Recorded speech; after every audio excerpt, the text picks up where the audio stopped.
Training में है, medical का पढ़ाई करने गए हुए थे। कल उनसे बात हुई थी, आज सुबह बात किए तो पता चला वहाँ लड़ाई स्टार्ट हो गई है। हमको बहुत चिंता हो रही है अपने बच्चे के प्रति। हम मोदी सरकार से बोल रहे हैं कि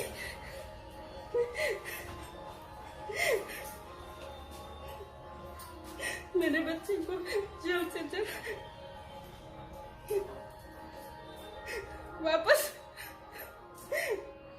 बुलाया जाए। और किराया बहुत ज्यादा के कारण हम लोग उतना सम्मत नहीं है बुलाने के। नमस्कार, स्वागत है आपका मेरे इस मंच पर। मैं अभिसार शर्मा। क्या इन न्यूज चैनल्स को बिल्कुल भी शर्म नहीं आती? देखिए दोस्तों, आपके स्क्रीन पर यह है जी न्यूज का यह कार्यक्रम। यह पुतिन घर में घुसकर मारता है, यानी कि भारतीय जनता पार्टी की जहां पर भी मदद हो सके यहां पर बीजेपी के स्लोगन का इस्तेमाल किया जा रहा है। क्या इस चैनल को इस बात का अंदाजा है कि हमारे 18,000 भारतीय इस वक्त यूक्रेन में फंसे हुए हैं? हमारे बच्चे फंसे हुए हैं, वो बच्चे जिनकी जान पर सही मायने में खतरा है, और ये न्यूज चैनल चला रहा है पुतिन घर में घुसकर मारता है। तुम्हें शर्म आती है थोड़ी सी? कितने शर्म की बात है दोस्तों कि इस मुद्दे पर गंभीरता से रिपोर्टिंग करने के बजाय न्यूज चैनल ने जिस तरह का शर्मनाक नाच इस वक्त प्राइम टाइम पर किया है ना, मेरे पास शब्द नहीं है दोस्तों। एक एक करके मैं आपको बतलाने वाला हूं। यह चैनल जो ये कह रहा है ना कि पुतिन घर में घुस के मारता है, इसे यह नहीं पता कि हमारे कितने बच्चे इस वक्त यूक्रेन में फंसे हुए हैं। मैं आपको बतलाना चाहता हूं दोस्तों, ये लड़की जो एक तरह से चेहरा बन गई है उन बच्चों का जो इस वक्त वहां फंसी हुई है, वो अपनी बात किस तरह से कह रही है, मैं चाहूंगा कि आप लोग इस बच्ची की आवाज सुने। कल ही हमारे आधे से ज्यादा बच्चे और मेरे बहुत सारे ग्रुपमेट्स एंड मेरे बहुत सारे दोस्त कीव से घर जा रहे थे, और वहां पे बीच में बॉम्ब ब्लास्ट हुआ है। उन लोगों को बीच में रोक दिया गया है, उन लोगों को बीच से ही भेजा गया है। उसके लिए अगर वो लोग इंडियन एम्बेसी को कॉल वगैरह ट्राई करें कि सर हम यहाँ पे स्टक हो गए हैं, हम लोग को आगे बताएं कि हम लोग कैसे, क्या हम टर्नोपिल तक जाएं या फिर हमें आगे कहाँ जाना चाहिए, उन लोगों का इसके लिए कोई भी रेस्पॉन्स नहीं है। वो लोग कुछ भी आंसर नहीं कर रहे हैं। यूनिवर्सिटी कह रही है कि तुम लोगों को पैनिक होने की जरूरत नहीं, तुम लोग बस क्लास आओ। उन लोग को हमारी लाइफ की कोई भी वैल्यू नहीं है। इवन इंडियन गवर्नमेंट को हमारी लाइफ की कोई भी वैल्यू नहीं है। इस सिचुएशन में भी उन लोगों ने एयर टिकट्स 60-70,000 की हुई है। कोई भी मिडिल क्लास फैमिली होगी, एक तरीके से चलो ठीक है, जो भी हाई क्लास फैमिली है वो एक बार के लिए पे भी कर दे। कोई भी मिडिल क्लास फैमिली होगी, कैसे 60,000 की ना टिकट करा के वो चले जाए। इस सिचुएशन में जबकि उन्हें हमें इवैक्यूएट करवाना चाहिए, उन लोगों की रिस्पॉन्सिबिलिटी बनती है कि 20,000 students, more than 20,000 students Ukraine में पढ़ रहे हैं। हमारे देश के फ्यूचर के लिए तो ही हम यहाँ पे पढ़ रहे हैं ना, चलो हम हमारे लिए भी पढ़ रहे हैं, बट फिर भी इंडियन गवर्नमेंट को थोड़ा इतना तो सोचना चाहिए ना कि अभी इवैक्यूएशन का, चलो आप अगर फ्री नहीं करवा सकते तो प्राइस तो आप थोड़ी कन्वीनियंट कर दो ना, ताकि सबके लिए इजी। टिकट के दाम बढ़ गए हैं। ये लड़की शिकायत कर रही है कि भारत सरकार उनकी मदद नहीं कर रही है। आप मुझे बताइए ना, और ऊपर से ये जो मीडिया है इस तरह का कचरा चला रहा है प्राइम टाइम पर। हालांकि मैं आपको बता दूं दोस्तों, भारत सरकार ने अपनी तरफ से क्या मदद की है मैं आपको दिखाना चाहता हूं आपके स्क्रीन पर।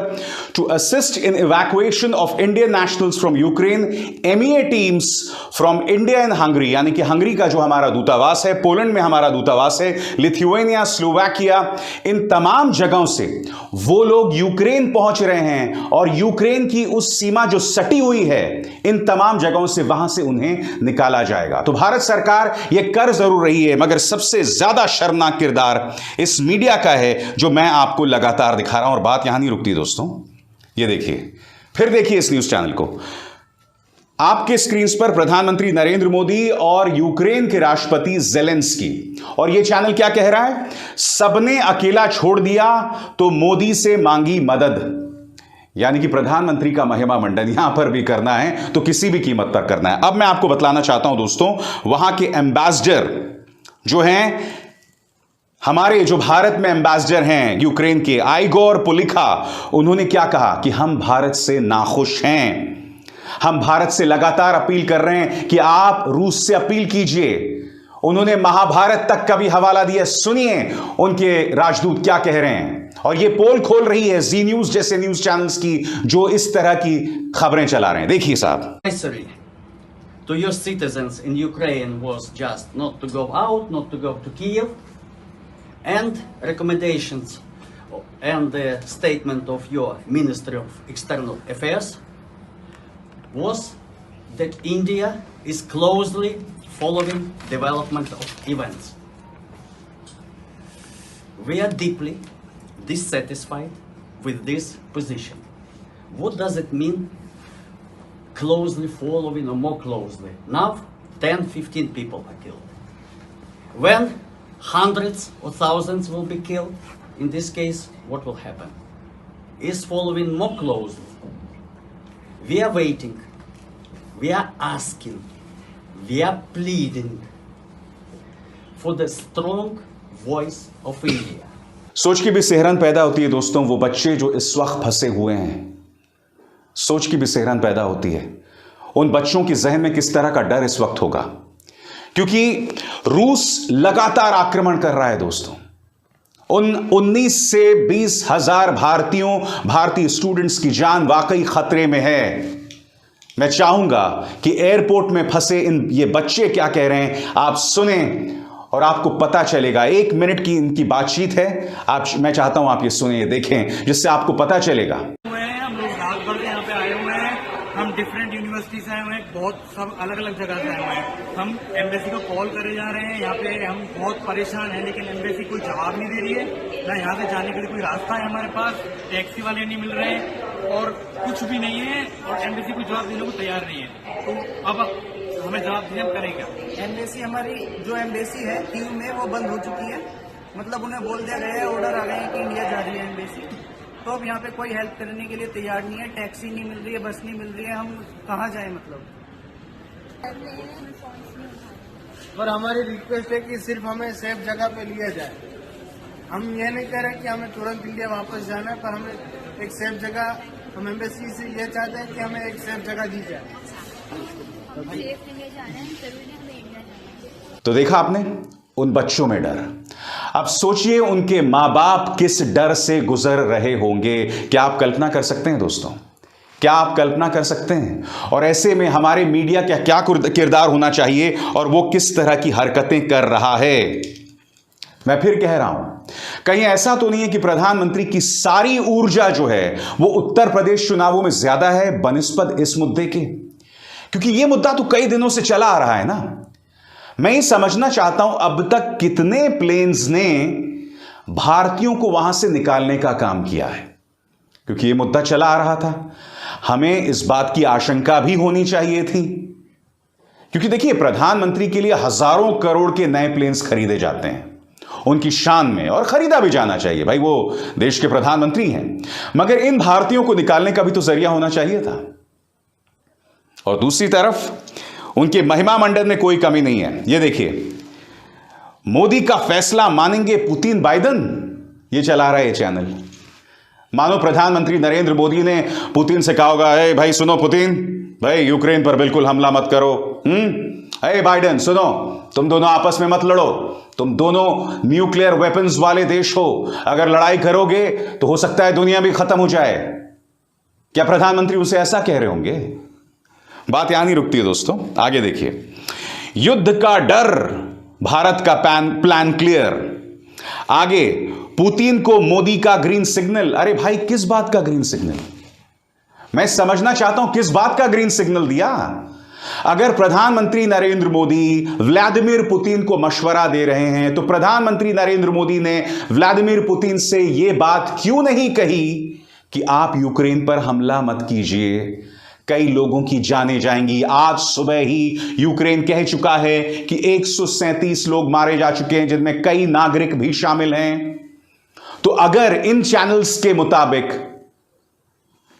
सुना जा रहा है प्रधानमंत्री नरेंद्र मोदी की, पुतिन और बाइडेन दोनों सुनते हैं। क्योंकि देखिए दिक्कत क्या है दोस्तों, कि जो प्रोपेगेंडा रिपब्लिक, जी न्यूज और वो तमाम गोदी मीडिया न्यूज चैनल्स चलाते हैं, उसका असर गांव में होता है।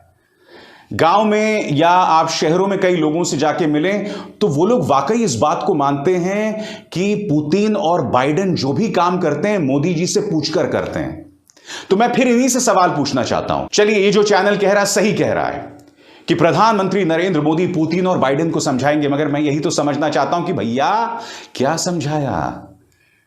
लोग मारे जा रहे हैं, भारतीय फंसे हुए हैं, उन्हें वहां से निकालना मुश्किल हो रहा है। मैं अभी से समझना चाहता हूं कि प्रधानमंत्री नरेंद्र मोदी ने उन्हें क्या समझाया, बताइए। मगर गोदी मीडिया की बेहूदगी लगातार जारी है दोस्तों।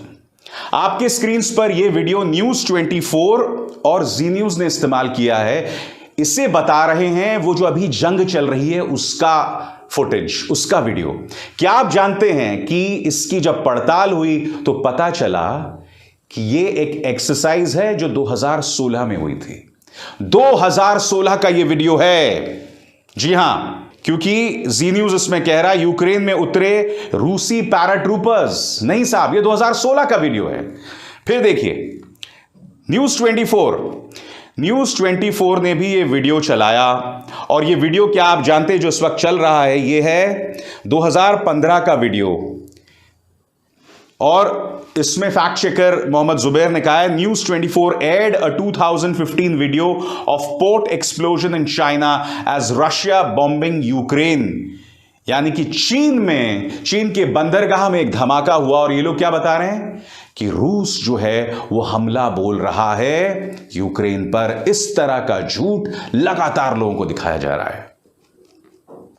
मैं फिर आपसे कहता हूं, जब मैं आपसे बार बार कहता हूं ना कि ये गोदी मीडिया कैंसर है, तो उसकी वजह यही है, इन्हें आपकी और हमारी कोई परवाह नहीं है। इन्हें परवाह सिर्फ एक पॉलिटिकल पार्टी की है और उसके अलावा कुछ नहीं। आप देख रहे हैं वो लोग क्या कर रहे हैं। इसके जरिए भी आज की तारीख में इन चैनल्स को सवाल पूछना चाहिए कि क्या प्रधानमंत्री नरेंद्र मोदी उत्तर प्रदेश में ज्यादा वक्त बिता रहे हैं। नंबर 2, क्या भारतीय विदेश मंत्रालय ने कोताही की, देरी की हमारे स्टूडेंट्स को वहां निकालने के लिए। नंबर 3, जो तमाम विद्यार्थी शिकायत कर रहे हैं कि हमें दूतावास से, भारतीय एम्बेसी से कोई मदद नहीं मिल रही, तो कटघरे में रखना चाहिए उन्हें भारत सरकार को कि क्यों ऐसा क्यों हो रहा है। तो ये तमाम सवालात पूछे जाने चाहिए जो नहीं पूछे जाते हैं। अनाप शनाप चीजें दिखाई जा रही हैं जो कितने शर्म की बात है। मैं अपनी सरकार के साथ हूं। भारत सरकार इस वक्त रूस की आलोचना नहीं कर रहा है। भारत सरकार दूसरे पक्ष का समर्थन भी नहीं कर रहा है। कुछ लोग कह रहे हैं कि भारत जैसे लोकतांत्रिक देश को ऐसा नहीं करना चाहिए और रूस की कड़े शब्दों में आलोचना करनी चाहिए। मगर भारत की प्राथमिकता इस वक्त हमारे बच्चों को बचाने की है। अगर भारत हमारे बच्चों को सुरक्षित रखता है या वो सुरक्षित रहते हैं, तो उससे बड़ी बात हमारे लिए कुछ नहीं हो सकती है। हमारी प्राथमिकता हमारे बच्चे हैं। मगर हां, यह समस्या बहुत गंभीर है। यह समस्या बहुत गंभीर है। भारत ज्यादा वक्त तक इस पर आंखें मूंदे नहीं रह सकता, क्योंकि इसका दूरगामी नुकसान न सिर्फ भारत बल्कि पूरी दुनिया को होगा। नमस्कार।